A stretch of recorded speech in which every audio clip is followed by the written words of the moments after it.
By the time President Obama's new plan for Afghanistan is implemented, there will be 100,000 U.S. troops there, which means that President Obama will have roughly tripled the number of U.S. troops that were in Afghanistan when he took office.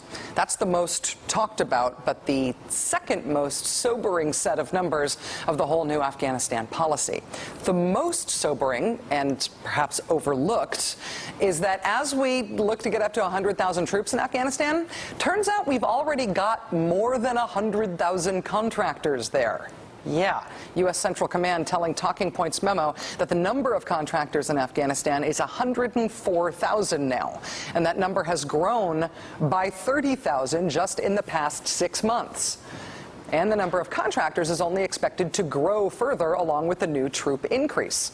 The last time we paid a lot of attention to contractors in Afghanistan, some of them were doing vodka shots in places, embarrassing the country and themselves, and making us wonder all over again why it is that we pay people like this to go to our embassy instead of our own troops.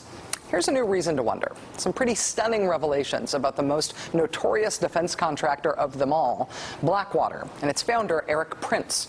A new article in Vanity Fair by Adam Soralski, which we've linked at our website, says this about conservative billionaire Erik Prince. Quote, "For the past 6 years, he appears to have led an astonishing double life. Publicly, he has served as Blackwater's CEO and chairman. Privately and secretly, he's been doing the CIA's bidding, helping to craft, fund, and execute operations ranging from inserting personnel into denied areas, places U.S. intelligence has trouble penetrating, to assembling hit teams targeting al-Qaeda members and their allies. Erik Prince, according to sources with knowledge of his activities, has been working as a CIA asset. In a word, as a spy. It's not just that Blackwater has been working for the CIA.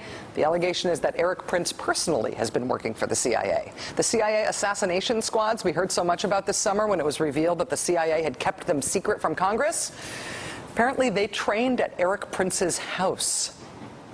Joining us now is Jeremy Scahill, reporter for The Nation, whose cover story in this week's Nation magazine is on Blackwater. It's called The Secret U.S. War in Pakistan. U.S. Special Forces enlist Blackwater's help on covert operations. Jeremy, thanks very much for coming on the show. Thank you. What is important about Erik Prince personally being a spy and admitting to it now beyond what we already know about what his company does? Well, I have to say on the onset, I see this sort of as Erik Prince taking out an insurance policy for himself and talking to a guy who served Adam Soralski as a CIA lawyer. He's a trusted guy.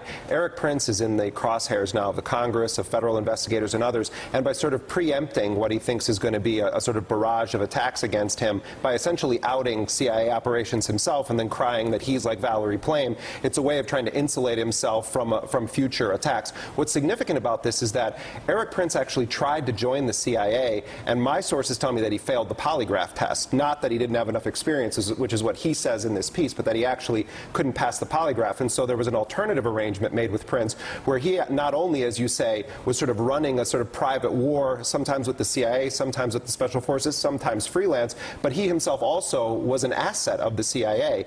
Him coming forward now, I think, is significant, but I also think we have to realize he's a smart political guy, too. He knows what he's doing. In the Vanity Fair piece, Erik Prince says that it is one of Blackwater's bases in Afghanistan that is the closest forward operating base to Pakistan.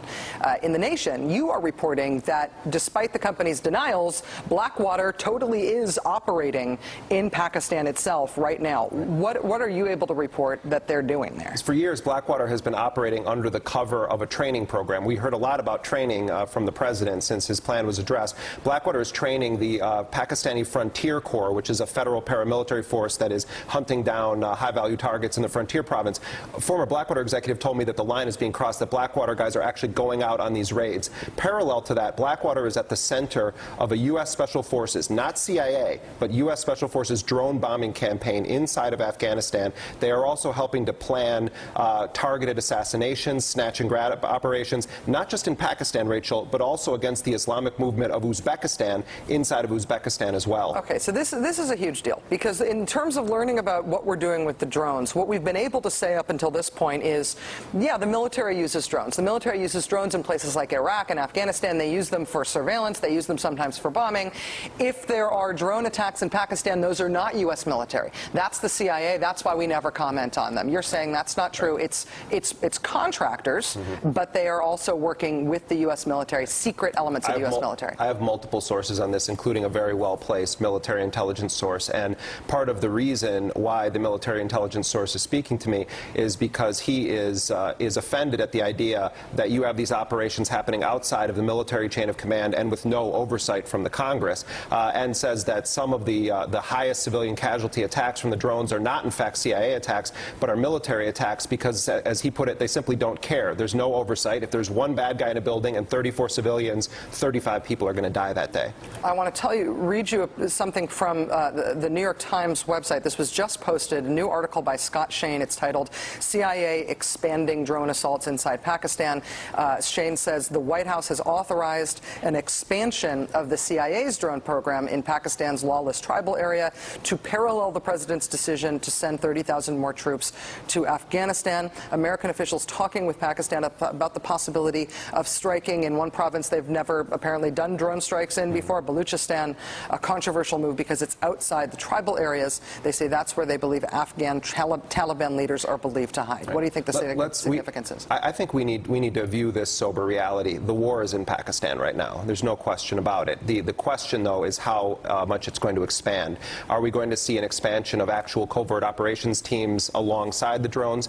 This is, I think, a very disturbing aspect of what we're seeing unfold right now, because these are actions that are going to destabilize Pakistan and are going to create new enemies for the United States because of the high civilian casualties that they'll bring on. It may be something that the United States that may be a risk the United States is willing to incur in order to reap whatever military anti-terrorist benefit we think we can. It is complicated by the fact that because these are covert operations, we're not willing to explain what it is that we're doing, and it creates a complete chasm of credibility between us and Pakistan. Well, it also raises the prospect of not the clandestine operations of the CIA, and the Pakistanis have long known that the CIA was doing it, but here you have military operations inside of a country that we don't have a declaration of war against. Jeremy Scahill of The Nation. The cover story right now is on Blackwater. It's called The Secret U.S. War in Pakistan. U.S. Special Forces enlist Blackwater's help on covert operations. It's great to have you on the show. Thanks for sharing your insight with us. Thank you, Rachel.